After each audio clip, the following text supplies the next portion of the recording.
Welcome to the IISS and to this survival seminar, which is one of the regular series of events that we are going to organize for each launch, the launch of each issue of the journal. My name's Dana Allen. I'm editor of Survival.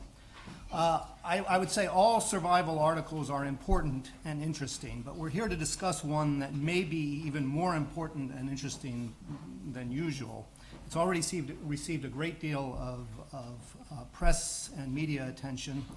The article is entitled Cryptopolitique and the Darknet, and it takes a sober and very serious look at and I would say balanced look at the debate over encryption, and also using a very interesting and I think technically advanced methodology, looks deeply at one of the products of encryption, the so-called Darknet. The authors next to me are Daniel Moore, who's a cyber threat intelligence. Sorry, you can't hear me? Our Daniel Moore is a cyber threat intelligence engineer and a PhD candidate in the Department of War Studies at King's College London, and Thomas Rid, a professor at King's College London, author most recently of The Rise of the Machines, which I think is coming out in June, from W.W. Norton and Scribe. They're here to talk to you about the article for about half an hour, and then we'll have a general discussion, starting, I think, with Professor Rid. Yes, thank you very much for the introduction. I stand up, because as my students know, I literally cannot speak when I sit. But stand next to a microphone, if yes, possible. I will, thank you. Dan, first of all, thank you for the kind introduction and for a while back deciding to publish our piece. It took us a bit longer than expected to deliver in the end, but that's because we actually tried so hard to get the details right, which was no minor task. Why? Well, let me just briefly essentially introduce the article. I'll take literally just 5 minutes for that, and then pass on to Daniel, who will give you a better overview of some of the empirical work that we did, and then I'll close again with a very short observation at the end. So, the single most emotional and controversial debate, sub-debate in the wider technology debate and security and technology debate, I think, is encryption. Encryption is a subject that very quickly escalates and has people going at each other's throats, screaming at each other, literally. So those of you who are on Twitter and are following the debate on Twitter will know how quickly it can escalate. So publishing this article was actually rather exciting, because we clearly anticipated that we can't satisfy everybody in the debate. So the two sides you may be familiar with. There's the one side in the encryption debate who argue that more encryption, more sophisticated crypto systems, stronger encryption, more encrypted kinds of communications is always a good thing, and you can't have too much of it. And then on the other side of the debate, and you know, many civil libertarians are in that group, the Electronic Frontier Foundation, the Tor Project itself, some Silicon Valley companies seem to be in that camp as well. On the other side of the debate are law enforcement agencies. For instance, the director of the FBI is a prominent voice, or indeed the Home Office in the UK, who argue that, well, there is such a thing as too much encryption. There shouldn't be corners of the internet or spaces that are completely cordoned off from law enforcement and the rule of law, really. So then, that of course raises a question. Where is that line, if it even exists? Where's the line that distinguishes, that divides, if you like, good encryption from bad encryption, or legitimate crypto systems from illegitimate crypto systems? Now, we thought this is not a theoretical question. This is not just a question of academic interest, because it's now 2016. And this is a question that can be empirically answered, because the empirical question is, what kind of crypto systems incentivize a behavior that is more illicit than licit? what kind of crypto systems incentivize a behavior that is more of a problem, than if you like a solution. So that's the empirical question, which we set out to answer. Now, the second ambition that the article has is to provide a simple tool set, a simple terminology to everybody. So part of the encryption debate, obviously, is that people still, in 2016, speak about encryption as if that's one thing, like as if encryption is one thing that you can have an opinion about. We're long past that point. So we try to provide a terminology that allows everybody, even non-cryptographers or non-computer scientists, to speak about encryption in an educated way. So let me give you the gist of that first half of the article. Encryption recreates 5 basic features of human communication. First, and all of them are paper-based, so it's really easy to understand. First, encryption recreates the envelope that you use to wrap a letter into, so it creates privacy through that. Secondly, encryption creates the possibility of signing that letter. So first the envelope, second the signature. So that authenticates a message, because only one person can sign it. The third feature, which came in the history came slightly later, is anonymity. The idea was that maybe you don't want to write your address on that letter, but send it without writing an address. And that you can also recreate that cryptographically. So first, the envelope, second, the signature, thirdly, anonymity, not writing the address. And then fourth, now we're sort of in the late 1980s, early 1990s, historically, the fourth feature was cash, making electronic payments cryptographically. So there you have it. Those 4 basic features of human communication, if you like, can be cryptographically recreated, and were indeed cryptographically recreated. None of that is even remotely controversial. And of course, all of those can be enhanced through end-to-end encryption, for instance. That also shouldn't be controversial. Then we come to the 5th property, and that's where Dan will come in just a moment. The 5th property is dark street alleyways, places where you secretly meet somebody to do some sort of transaction. It could be a hotel room, could be a back street, could be a trunk sale somewhere, where one person wants to sell something or offer something, and another person wants to get that something. Could be whatever it is. There are legitimate examples for that as well, non-digital examples. For instance, a flea market that doesn't have registration, or a trunk sale that doesn't have registration. But in modern societies, almost all forms of hidden marketplaces are illegal and illicit. So that's, if you replicate that cryptographically, then you're in the Darknet. That's Tor Hidden Services. And then we thought, okay, let's look at those dark alleyways of the internet and see what kind of behavior we find there, knowing that those first 4 properties, envelopes, signatures, anonymity, and cache, or blockchain technology, are not the problem. They're actually good. And GCHQ, for instance, emphasized that. This is a good thing. Now, what happens on the Darknet is the next question. Daniel. I hope it's okay if I stay here. It's fine? Sure.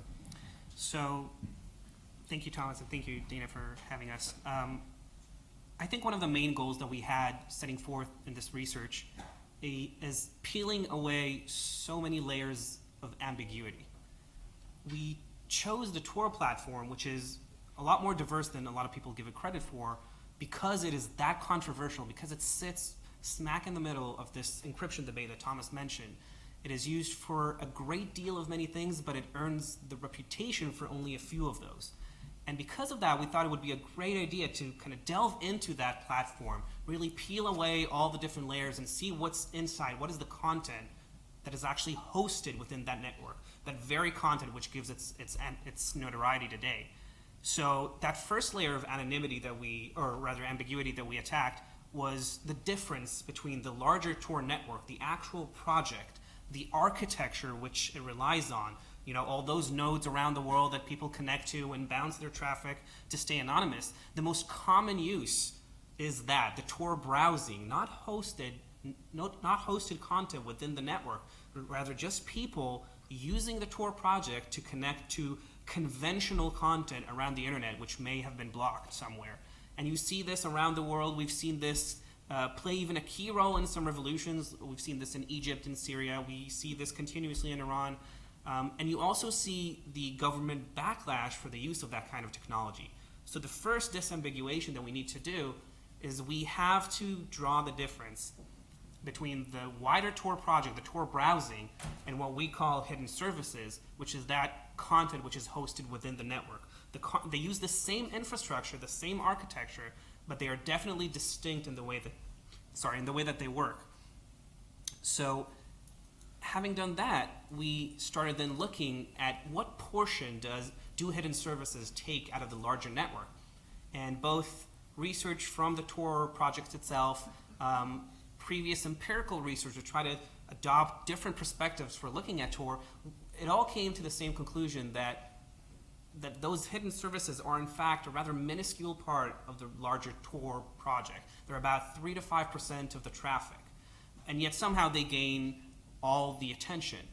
And there's quite possibly a good reason for that, which we're going to come up to in a bit, but it's something worth mentioning when it's being covered. That kind of critical approach when looking at technological solutions is how possibly a tiny sliver of the actual technological solution is the one that casts the longest shadow on the rest of the architecture.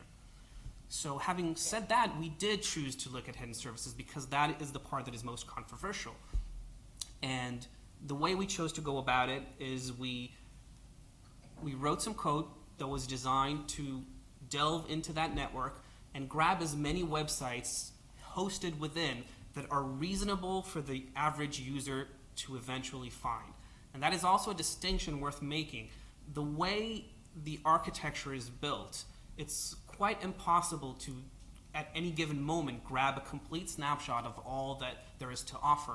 There are a lot of types of content hosted within that are not even necessarily websites, and even those that are, because of the way it's built, you unless somebody wants to publish a link to that website or have it hosted somewhere that is accessible, you won't be able to get there. So our metric was trying to get as many as was possible for the vast majority of users. And that's what we did. We went for a few hidden service repositories, these kind of engines that exist on the conventional internet, that took it upon themselves to list thousands of hidden services, kind of to try to shine a light on the Tor Darknet, if you will, and try to make it more accessible for those people and find whatever it is that they're looking for. So we used those websites as a basis. We grabbed every single site that they had to offer and used that as a kind of bootstrap to lift ourselves into the network and start our search, our crawl. And another thing that we did differently from previous research is that we went much deeper than some of the other research conducted. We didn't suffice with just grabbing the homepage and trying to make an assessment based on that. And we didn't try to look at the traffic as in the actual volume of traffic being transferred between users, because that can be very misleading. So we actually went deep into the websites, grabbed every single page that we can find. And that's why I think it's listed in the article as about 200,000 unique pages over 5,000 websites.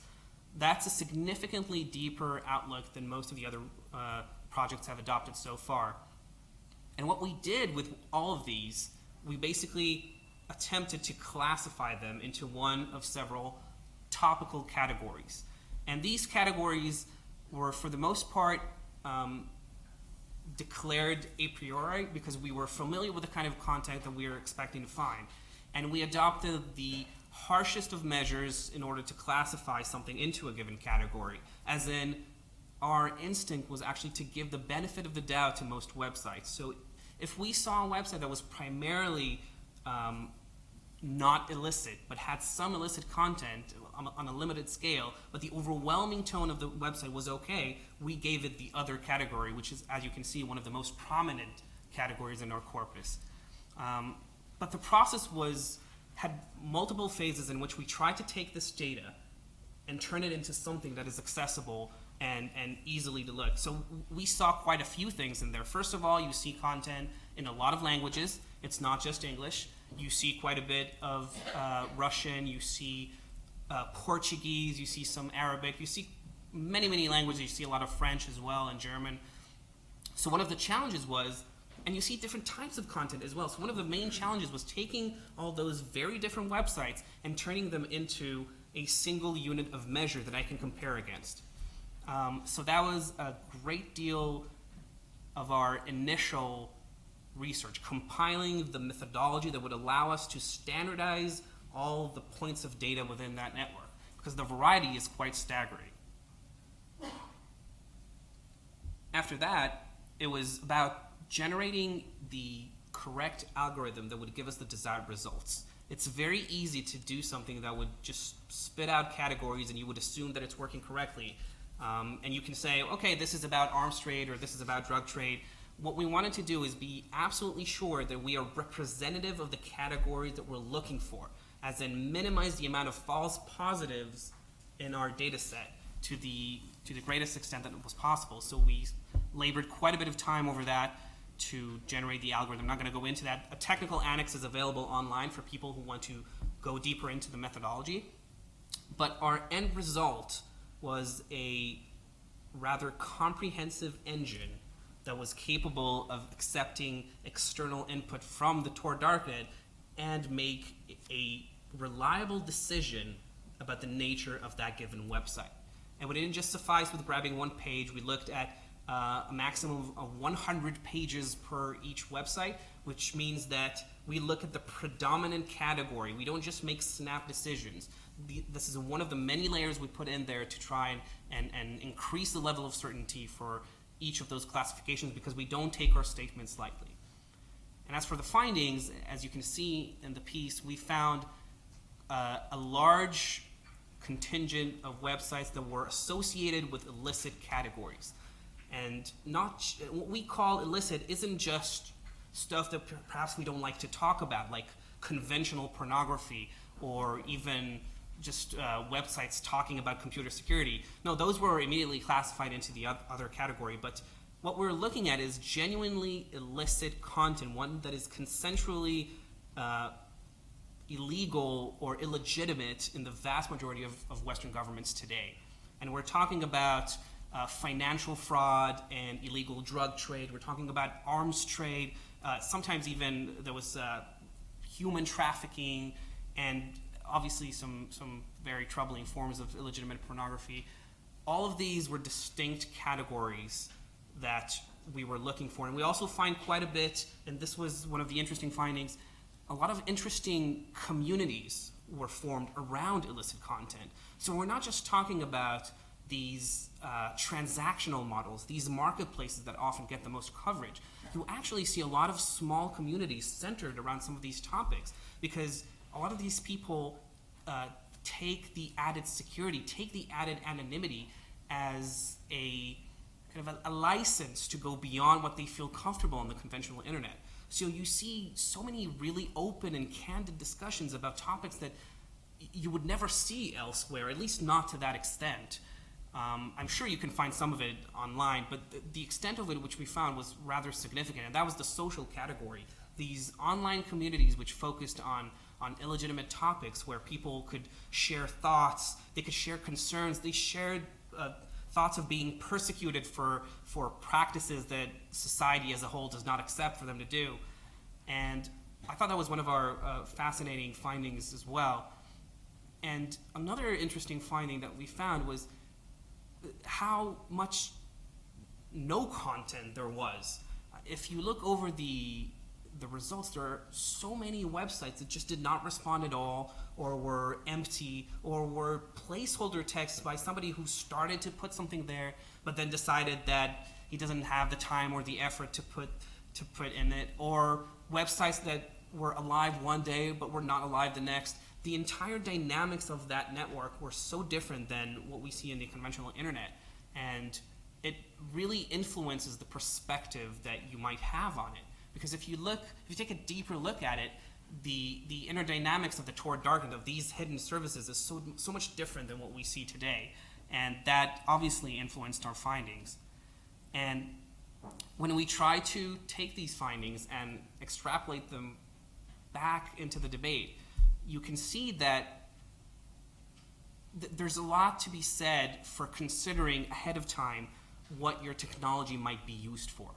As in, these hidden services, this feature that allowed you to host content within the Tor Darknet, was not intended to be used for these purposes. Obviously, the Tor Project does amazing things, and their goals are obviously good, and to spread privacy, security, and anonymity to people in places where that may be difficult to get.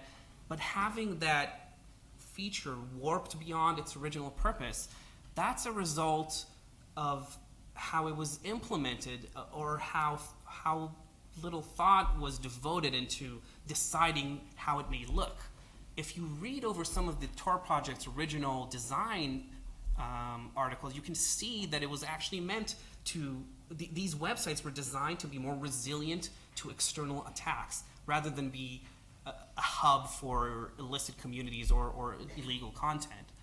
And moving forward, I think one of the things that we have to take away from this is, what are we supposed to do with this as developers, as people creating secure architectures, as people who are a part of this encryption debate and trying to make reasoned decisions moving forward? And I think our results, as they are, kind of shine a light about what happens when architecture roams wild, when it escapes the clutches of its creators, sometimes by design, yielding some not only poor consequences, but also poor coverage, as the Tor Project itself is continuously left to fend for itself as it comes to its overall reputation.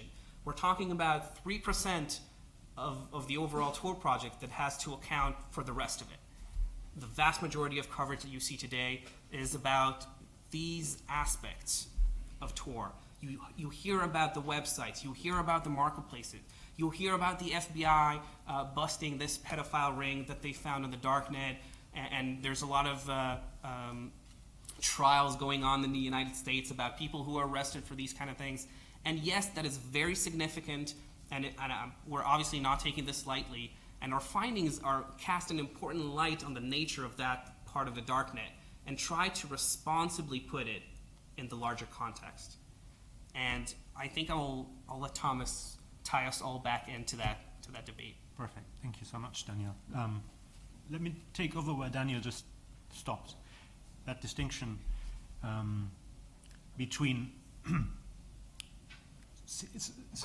between the security benefit that Tor Hidden Services provide and the actual uses. That is the ultimate dilemma here that we are confronting, that a lot of engineers are confronting. Tor Hidden Services, and mind you, I'm not speaking about anonymous browsing here, but Tor Hidden Services onion sites. Can I just ask for a show of hands in the audience? Who has ever visited an onion site? There are a couple of legitimate onion sites out there, so that is completely okay to do. Okay. It's a good crowd. Yeah. So those of you who have visited onion sites may know that the security benefits of doing so are obvious, because that's also why bad people use it. The security benefits is there's no exit node for the technical people in the room, meaning you don't never leave the Tor networks. It's a very highly secure encrypted architecture. And the other one is there's better authentication. So these are very good arguments. You can't just dismiss them. Maybe the future of internet security looks a bit like Tor Hidden Services. This is not an argument that we can easily dismiss. But then, of course, there's the abuse of this technology. And of course, our research has shown that abuse there is rampant. So what does that now mean? How can you get the best of both worlds? More Facebooks in and more pedophiles out? That's ultimately the question. Facebook has an onion site, as some of you will know. So how do you get more Facebook into the dark web, the good users, and more bad users out, more criminals out? That is a question that is really, really very hard, because that's exactly here where the line can be drawn. So basically, almost every single, the vast majority of Tor Hidden Services sites that are non-self-identified, and obviously that excludes ProPublica, that excludes many media organizations that have drop sites there, that excludes Facebook. But those onion sites that are not self-identified, the vast majority of those are bad. So that may be an interesting line. Non-self-identified hidden services websites clearly are not in there for the security benefit, but for something else. So let me quickly draw a conclusion. What does that all mean? 3 points. First, on end-to-end encryption, which is not directly related to this research, but I think we should clearly, we can't just talk about encryption for half an hour and not say something sensible about end-to-end encryption, because that is one of the most controversial encryption questions today. End-to-end encryption is encrypting between two phones and not trusting Facebook or Apple with the information, because most of the time you have a trusted third party. We don't think that end-to-end encryption should be limited or even outlawed, because it's an integral part of the larger encryption infrastructure of the internet today. Ultimately, it's really hard to distinguish between end-to-end encryption and a trusted third party, because you are looking at oftentimes just two entities, two machines encrypting traffic between each other. So just to make that very simple and very clear, we don't think end-to-end encryption as such is a problem.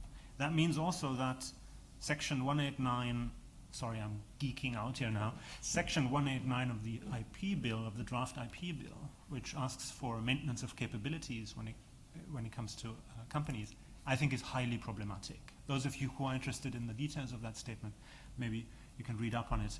But I think we hope that the Home Office will reconsider Section 189 because, and this leads to my second point, because the future of encryption is wide open.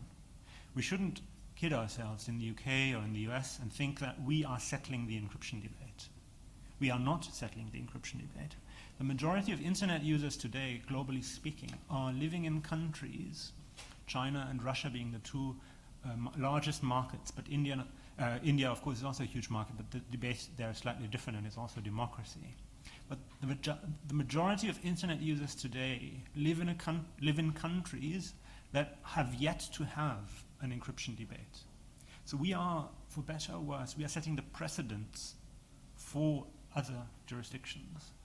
And we have to be very careful to set the right precedent. Apple, Google, and Facebook are already very, very nervous about the UK and possibly also the US setting a precedent that could be useful in illiberal jurisdictions. So that China can say, oh, Apple, look at the UK, look at what they're doing there. Why can't we have the same or perhaps a little more? And that, of course, puts Apple into a very difficult situation. So just saying that UK internet service providers have to obey UK law, that's a rather narrow view on the future of liberty, globally speaking. And finally, just quickly an observation. So what should be done to hidden services then, if that's where that line is between self-identified and non-self-identified hidden services? What should we do about hidden services? And there, I think that is a question for the developer community, for the Tor project itself. We discussed this many times with a lot of different people, and we came to the conclusion that it may be a bad idea to try to outlaw hidden services for a number of reasons. So if we don't want to outlaw it, then we have to have that sensible discussion about how can we get abuse out and legitimate users in. Right now, the discussion is simply not happening because the Tor community refuses to have a sensible, nuanced discussion and instead retreats into its snail house and thinks everybody out there is, not making sensible arguments. So that I think has to change. And in the meantime, until that changes, that's the provocative conclusion that we reach at the end. Tor Hidden Services should be ultimately something like a free fire zone for the most aggressive intelligence methods, for the most aggressive law enforcement methods, and for aggressive academic research into its uses and abuses, because ultimately that is what it was designed for in the eyes of the designers. It is not safe. We've seen many arrests. It's not the most scalable architecture. We've seen arrests made as a result of security flaws within Tor, and we don't know the details of those flaws. There are many details about Tor that we don't know because there's not a lot of transparency. Ultimately, that, I think, is the irony of that subject. Thank you very much. Well, thank you very much. I want to start with, I don't want to take very long for this because I want to open it up to the floor, but let me ask you, maybe each of you wants to answer separately, questions related to the broader encryption debate and then hidden services. First of all, on the broader encryption debate, Thomas, you say the precedent of trying to legally tamper or ban end-to-end encryption would be a very, very bad precedent. Let me just put it in David Cameron's layman terms. Should it be possible to be returned to the situation where, as I think he put it, in extremis, the letter could be stopped and it could be opened, the phone conversation could be listened to? I think your answer in the article is that that's a fantasy.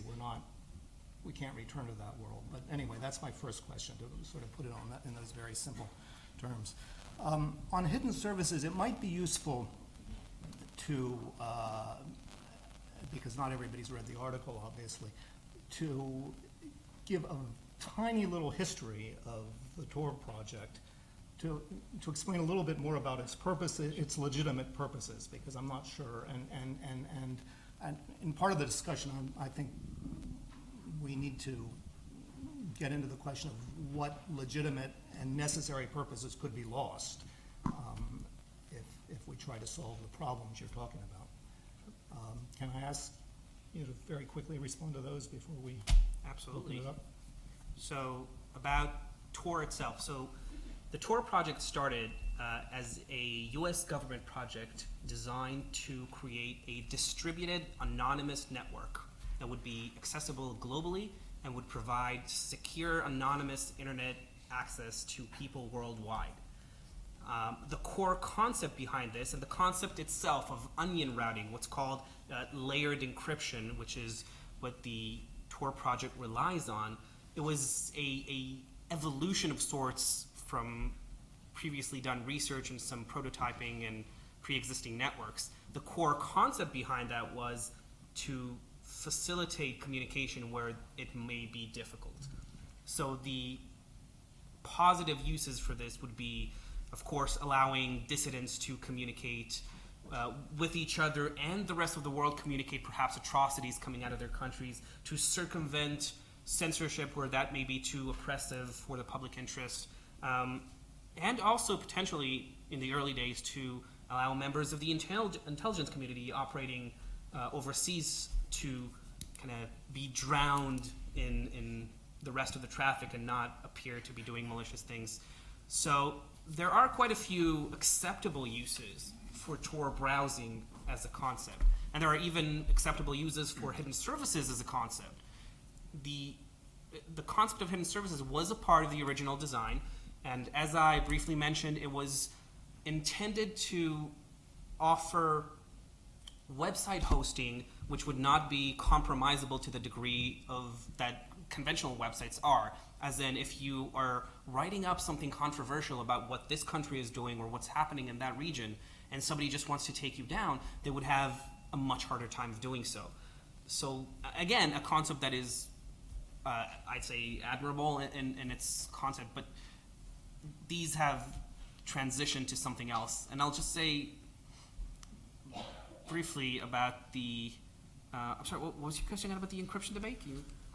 Why don't you actually hold that? I'll open it up to the floor. no and problem. Thomas, maybe you want to answer that after we get some more questions. After, yes. If that makes sense. John Shipman.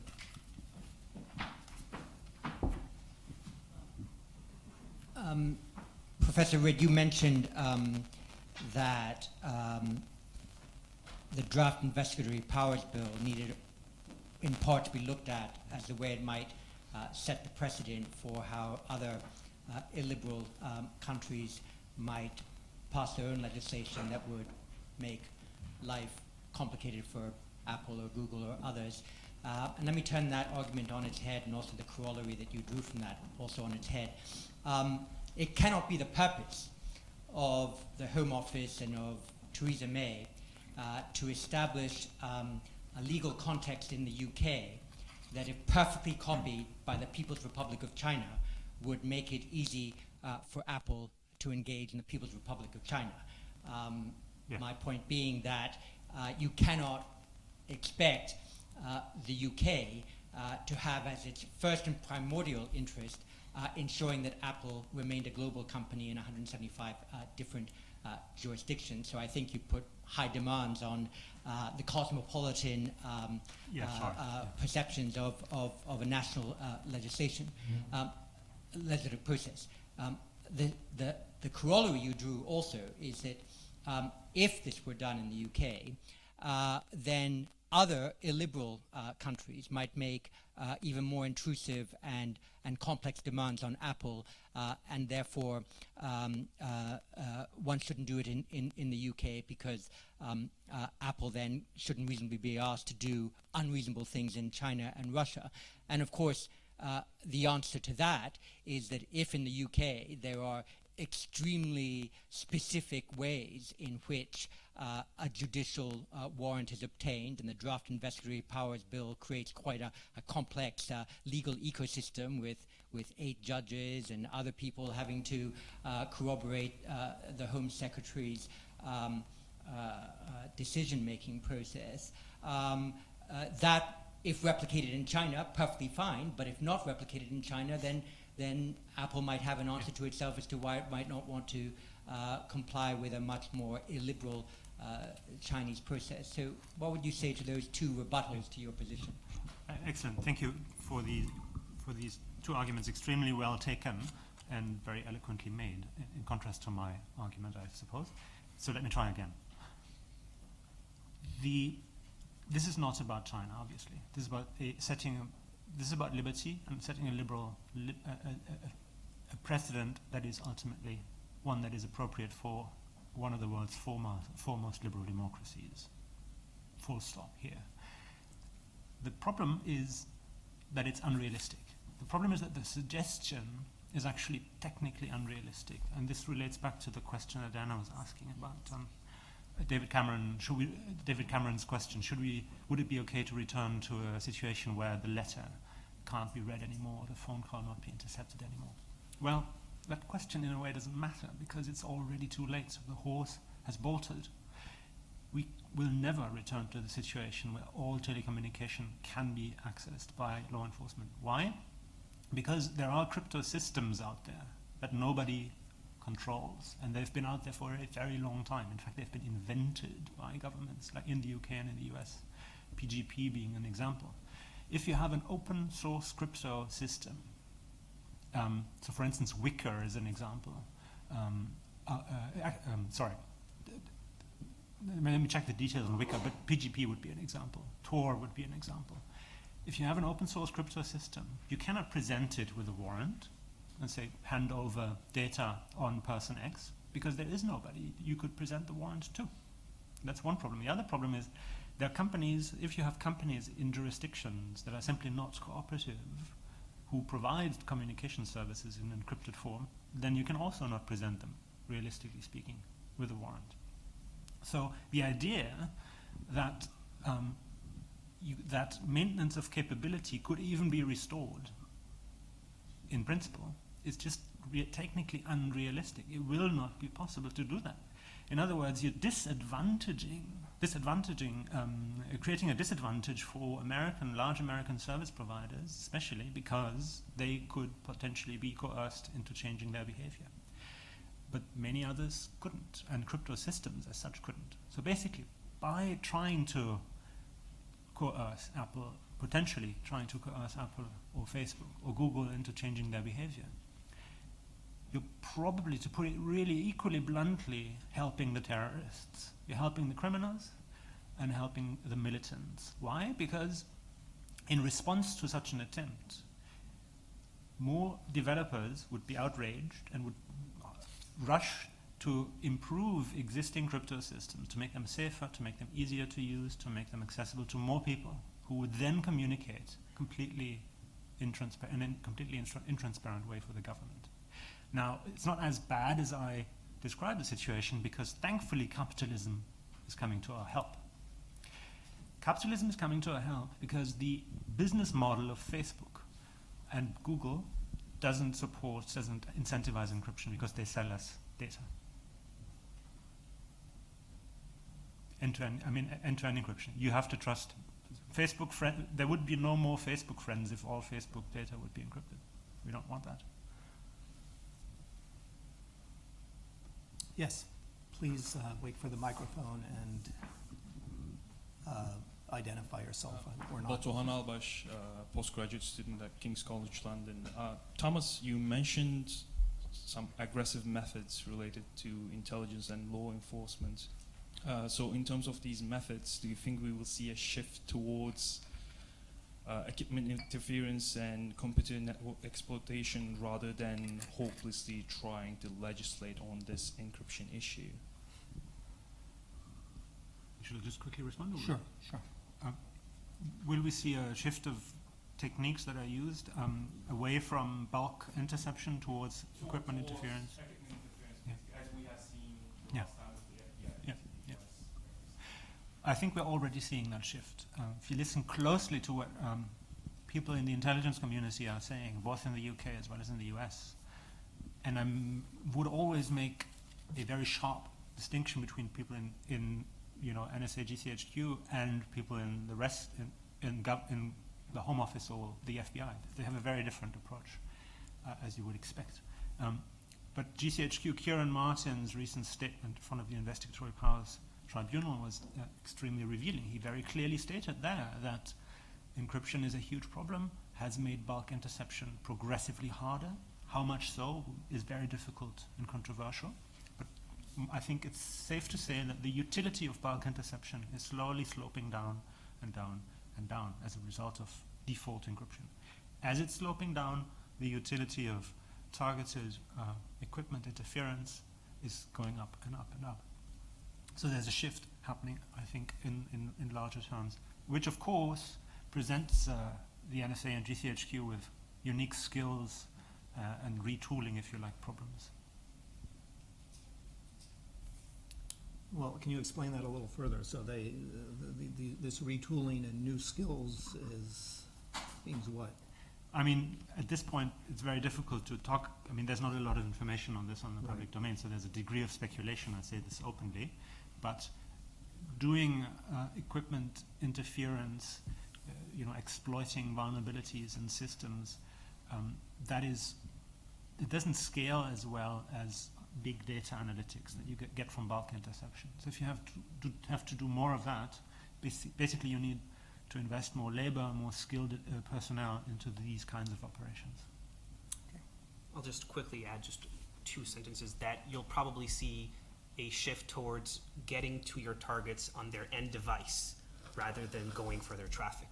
Yeah. Because if you compromise that, you have everything about them. So, and you see this already in several places. Anybody else? Yes.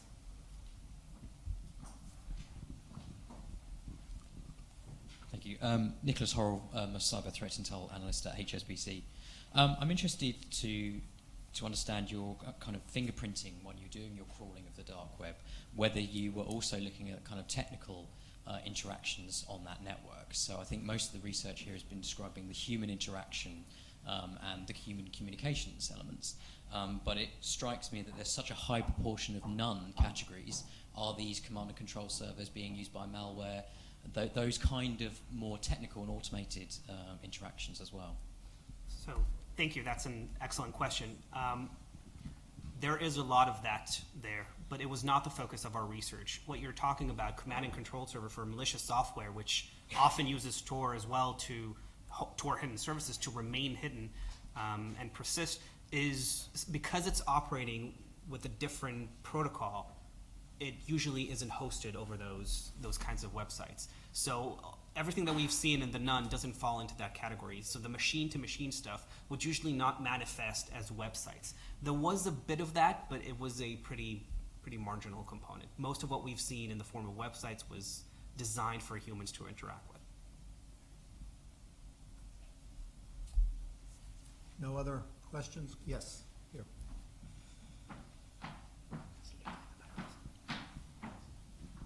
Hi, Jackson Webster, a student across the street at War Studies. Regarding, I think I was at the talk at the Mon with Professor Ridd a few days ago. I think last week, talked about bulk collection becoming less and less important. I guess the confusion that I would have as sort of a less technically sophisticated political science student is, why are these agencies putting so much into appealing to legislative bodies to allow for this kind of collection? Is this simply just kind of like bureaucracy catching up with it all, and now they've put a bunch of money into, paying people to build systems for it, or is there sort of an argument to be made for bulk collection still? I guess, kind of, is the debate stuck in 2013 with Snowden, is what I'm asking. It's a brilliant question, actually, a really difficult question. I think to a degree the debate is indeed stuck in 2013, and not so much the debate inside government, I would think, but more the debate in the wider public domain, because we don't know what happened in the meantime inside, the NSA and other agencies.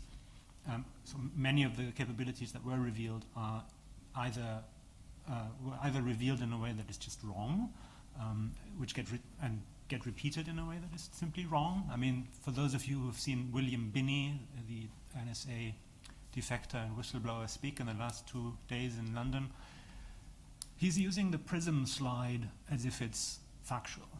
We know the PRISM slide that made the first news is simply not correct. It's simply wrong. The NSA never had direct access to Facebook servers at scale. That just was never the case. It has been corrected by the US government, that piece of information, but it doesn't trickle down to a wider audience. So inside government, which was the actual question, why are agencies asking for these capabilities? Well, I think they're not just asking for these capabilities, they're asking for a wider range of capabilities. And also, just to be precise, we wouldn't argue that bulk interception is completely useless. It's just getting less useful in the wider picture. It's important still as a target discovery mechanism that then allows you to focus on specific targets in a more sophisticated way. There was towards the back of the room, a lady holding up her hand. Yes.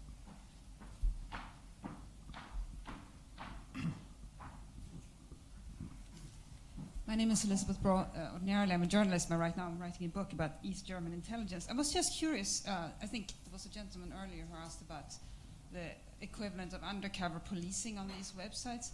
Are they also then able to collect evidence when they interact with users on, for example, arms traders or those wishing to engage in child abuse? Are they able to collect evidence when they interact with them? So that's a great question, and it's especially relevant because some of these trials are ongoing now. And the quick answer to that is yes. In some of the more notorious compromises by the FBI, they first compromised the website that was hosting these illegal interactions, and then essentially listened in and recorded every single transaction that went through. If it was illegal marketplaces, they were aware of every single item being bought and sold. If it was the pornography sites, they were aware of who was accessing it and actively attempting to de-anonymize them by basically attacking them through the compromised site. So all of this was designed to both get to the end user, the ones who are making these interactions, and yes, collect the evidence relevant. So that would be what they bought or what they downloaded, what they were trying to access. Absolutely, this was a key component of these law enforcement operations, was designed to get as much evidence as possible. Right here. Hi there. Eli Jolentz. I run a cybersecurity team for a firm called Strohs Friedberg. In mentioning that there's an element of technical infeasibility in trying to, demand decryption capabilities, to legislate the rules of math, if you will.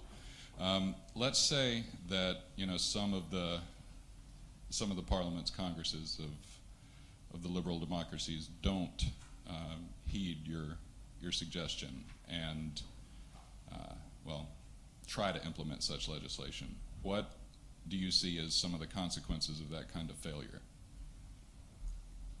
That's a good one. Thank you for that.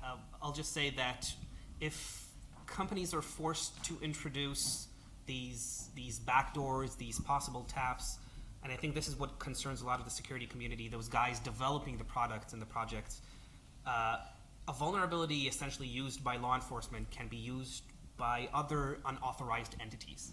You are essentially opening an insecure hole in an otherwise secure system for the possibility of use by law enforcement and intelligence. And you see this in the backdoor debate, and you see this in the weaken the encryption standards debate. The same thing that we allow our own people to do, we possibly allow others. Extremely interesting question, very difficult one also, because it's inviting speculation, but let's do it. There are a few precedents. So some of you may have seen the the Facebook, WhatsApp escalation that happened in Brazil. Was it 4 or 7 weeks ago or something like that, where the Brazilian government wanted Facebook or WhatsApp to hand over, I think, customer information that was actually encrypted for the keys. Okay, sorry. And Facebook didn't budge and said, no, we're not going to do this. And ultimately, I think the judge, in case of the government, I have to look up the details. Ultimately, Facebook won that fight, which raises an interesting question. I mean, I've had a person working for a very large American service provider articulate to me that, we're looking at as an escalation scenario here, that what happens if we remove encryption from not just one user, but all UK users in response to something that is unpleasant or just not the right thing. And think about the scenario for a moment. Some of these companies, because so many people, 1/7 of the world's population is using WhatsApp today. Just think about that number for a moment. It's absolutely staggering. This gives these companies extraordinary political power. So, especially in democracies, for obvious reasons. So I think, we've never had a situation other than the Brazilian one that really had a major confrontation between a big service provider and a government. But I wouldn't think that's an unthinkable scenario, ultimately. So I think we have interesting times ahead. Sorry, what's the thinkable scenario? That's if that a company would say, okay, we are removing a certain layer of security from a service in a specific country. That's technically possible. Oh, I see.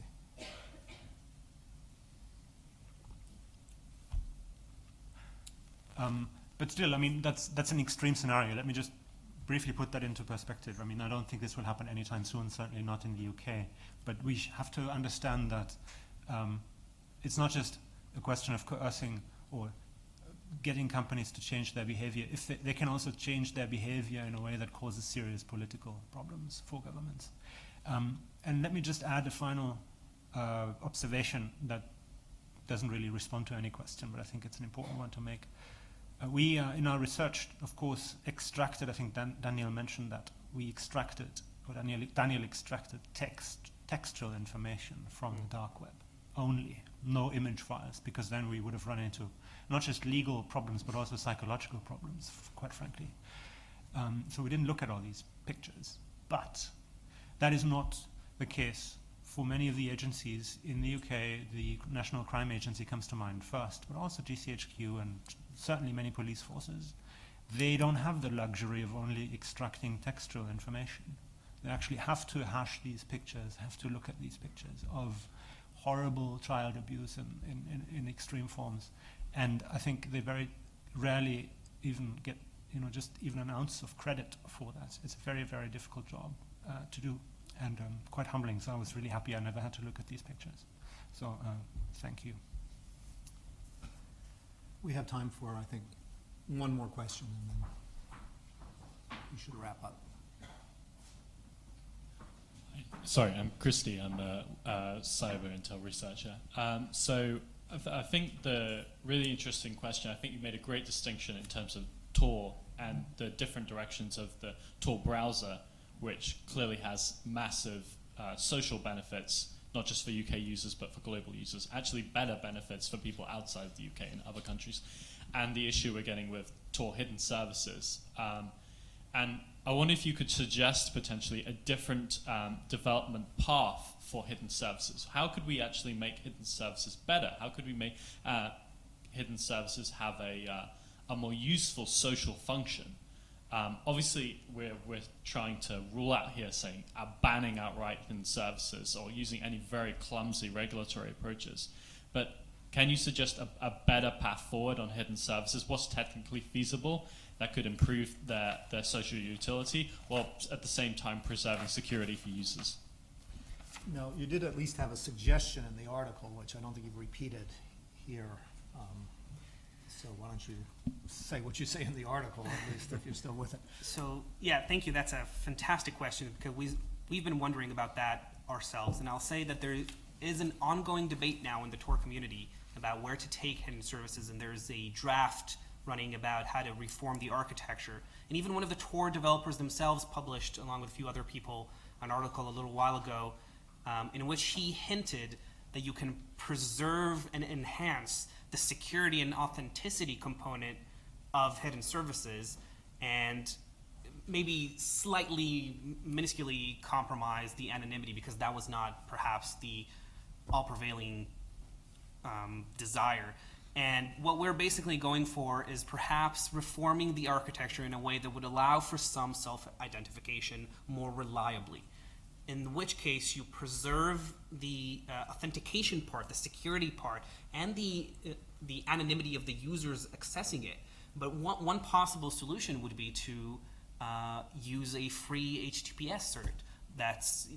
You now see a project that is supposed to offer free certificates for every website. That's an amazing solution that's going to revolutionize a lot of how we, or possibly revolutionize a lot of how we access data securely. And now you see that Facebook's Onion site has an SSL cert inside the Tor Darknet. They're not mutually exclusive. They work quite well together. And you can get that extra level of reliability if you perhaps go down that route. And I'm not making the claim that that's enough and that's going to solve all our problems. I mean, that could easily be subverted. But yes, reforming the existing architecture in careful ways that are a result of a debate is definitely possible technically. Will you have to perhaps compromise on some of the existing features? Perhaps. Is that necessarily a bad thing? I'm not sure at all. Maybe that's what we want. Maybe that's what will extricate these bad parts and encourage the good parts to come in. Last words, Thomas? Last words. Let me just, I don't know, why not, first of all, thank you for coming. There's so many impressive people in this audience. It's really humbling to see you here. And thank you to you. Let me just say on the public record here that we've been really impressed by the editorial process. You pushed us very hard over an extended period of time, so made the article a lot better, so we really appreciated that. Okay, well, I should give credit to the person who worked most closely with you, which is our managing editor, Matthew Harries, who is on a happy vacation right now, but on holiday. He earned it. In the meantime, I hope you all join me in thanking our speakers.